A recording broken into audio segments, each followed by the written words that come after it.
আসসালামু আলাইকুম। Rafan mobile and গ্যাজেটের পক্ষ থেকে আবারও চলে এসেছি নতুন একটি আনবক্সিং ভিডিও নিয়ে। আজকে আমরা আনবক্সিং করব Realme C63। সো চলুন তাহলে আর দেরি না করে জেনে নেওয়া যাক বক্স কন্টেন্টে কি কি থাকছে।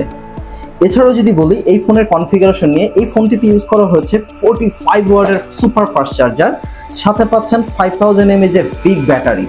এছাড়াও রয়েছে এই ফোনটিতে প্রফেশনাল ফটো ক্যাপচারের জন্য 50 মেগাপিক্সেলের ক্যামেরা। এছাড়া পাচ্ছেন 90 হার্জ ডিসপ্লে রিফ্রেশ রেট, যা কিনা আপনার ইউজার এক্সপিরিয়েন্স করবে আরো স্মুথ। এখন দেখি ফোনের সাথে কি কি পাচ্ছি। প্রথমেই চলে আসছে ফোনটির সাথে সুপার কোয়ালিটির একটি হচ্ছে back cover, transparent back cover, সাথে তো হচ্ছে রিয়েলমির ওয়ারেন্টি কার্ড থাকছেই। এছাড়াও ফোনটিতে 45 ওয়াটের ইনবক্সিং চার্জার দেওয়া আছে, সাথে হচ্ছে ফাস্টার কেবল ইউজ করা হয়েছে। এবার হচ্ছে ফোনটা দেখি। ফোনটা কালারটা কিন্তু খুবই গর্জিয়াস একটি কালার, এবং এটা হচ্ছে ডাইরেক্টলি হচ্ছে লেদার ইউজ করা। সো আউটলুকটা কিন্তু জোস একটা আউটলুক। ধন্যবাদ সবাইকে। আবারও দেখা হবে নতুন কোনো ডিভাইসের আনবক্সিং ভিডিও নিয়ে।